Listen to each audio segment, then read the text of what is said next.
Good morning or afternoon, I suppose it is, Joe. How are you? I'm very well, thank you. It's a pleasure to be with you again.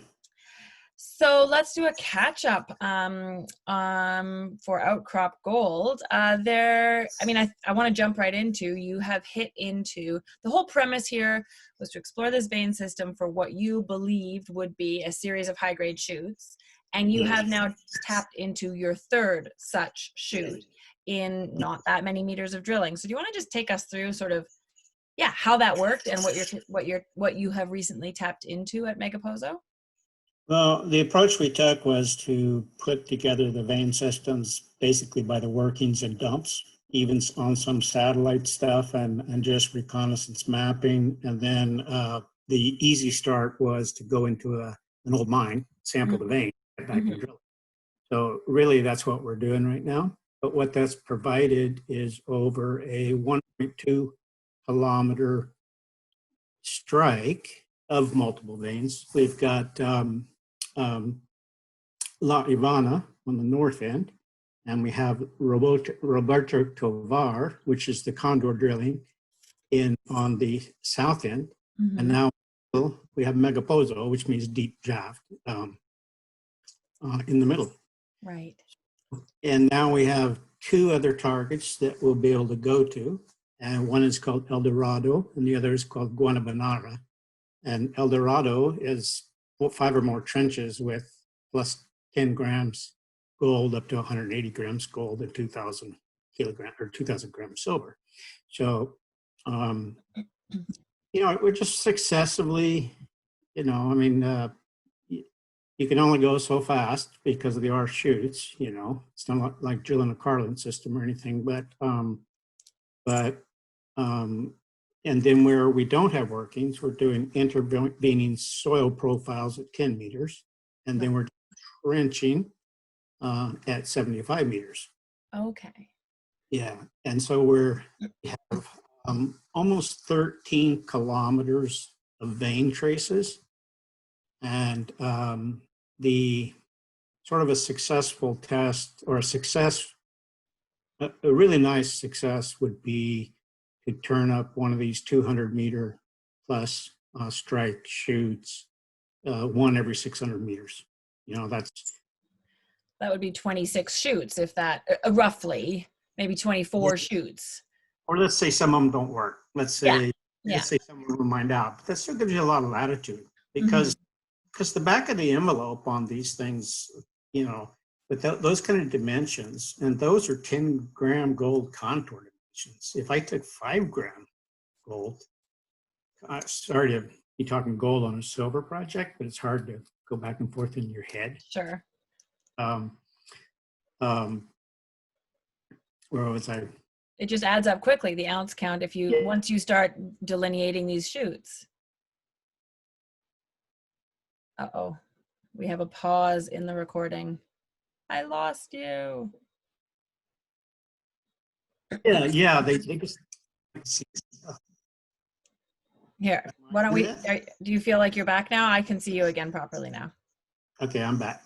Okay. Edit that out. So just start with me saying they add up quickly. Oh, I'm sorry. They add up quickly. I'm just rough back of the envelope, not 43101, but just hey, for exploration purposes and planning, these things are 50 to 70,000 ounces of gold every shoot. And that's the 200 meter level.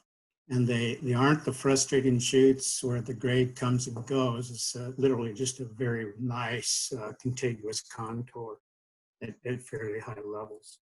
So, and then again, they're all open at depth. So every 200 meters, you double the metal if that happens. So yeah. But 400 meters isn't much to ask to push the property for. Yeah. So, it was interesting. You said you can only go so fast because you have to, figure out the workings. You have to figure out where the workings went. You have to do the soils and the intervening areas and the trenches. But you've done enough of that work now that you have targets lined up enough that you think you might be able to start drilling more rapidly? Yeah, we're going to try to bring in a second rig shortly after September 1st. And because we have 2 strong targets well defined, El Dorado and Guanabanara, El Dorado in particular, extremely high grade trench samples locally. And we'll just, and now we have soils extended. I think we have 3,000 soils and probably a kilometer or more. No, probably half a kilometer of trenching total. Okay.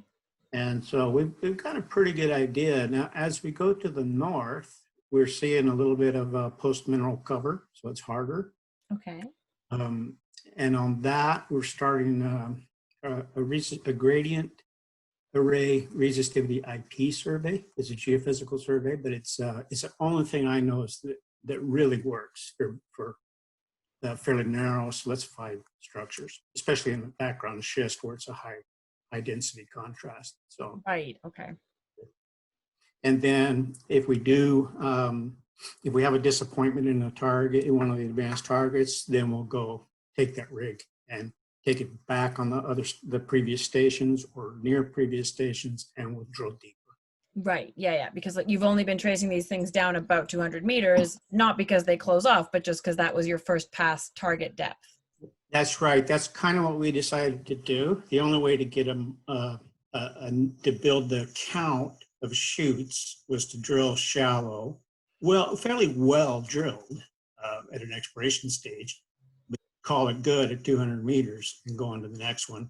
And then now that, because we've been drilling since February, I think. March, February. I'm confused. Anyway, it's been a while, but yeah. But in any case, we'll have the options and latitude to keep the rig going. Yeah. Exciting stuff for sure. Yeah. What are you? So bring on another rig. Try and just ramp up testing these targets, maybe going to depth, and then keep doing the soils and the trenching and the grunt work, so to speak, of finding more shoot targets. Yes, and where it's not quite brainless with respect to assays at surface, then we are going to incorporate some geophysics. But the nice thing about instead of doing raw blind geophysics, we can orient on known. So yeah. The time you really want to use geophysics. Fantastic.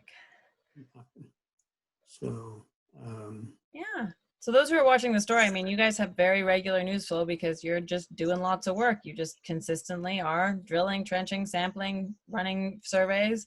So yeah, I mean, I think I get a lot of questions from subscribers and investors these days about when to expect the big news from certain companies. Yeah. But you guys aren't really in that camp. You guys are just regularly putting out news from these, one target after another. And it'll be better too as we get the second rig. Yeah. That'll put us on about a steady 2-week assay cycle. Right. Because there'll always be something in the lab. Yeah. And I assume COVID has clearly prevented you from going down to site. You must be that must be tough in some ways as an exploration geo to not have your hands on the rocks. It's extremely, it's not nearly as thrilling on WhatsApp, pictures and reports. It's I would probably have made 5 visits there in the last months because, and then the other thing is always, especially with the language and cultural barrier, it's hard. Much harder than not face to face. But the COVID is we're managing it really well. The whole concept is preventing community transmission. So, and our community is our people on the ground there and the drillers that come in. So if someone leaves the community, if they come and they're exposed outside, potentially exposed outside, everyone gets a test when they come back on the property. Right. And those are like 2-day turnarounds. And then we've had 7 cases, mild to asymptomatic cases, and 7 to 10-day isolations, and then back in business. So now the workers there that we employ, which is a lot because these trenches and soils are hand done, they sort of have a natural isolation because they go to their farms, Right. They're almost culturally, it's by culture, by small farming, subsistence farming, they're separated. So, Right. Yeah. yeah, Huh. no big, no major illnesses. Fantastic. Good to hear.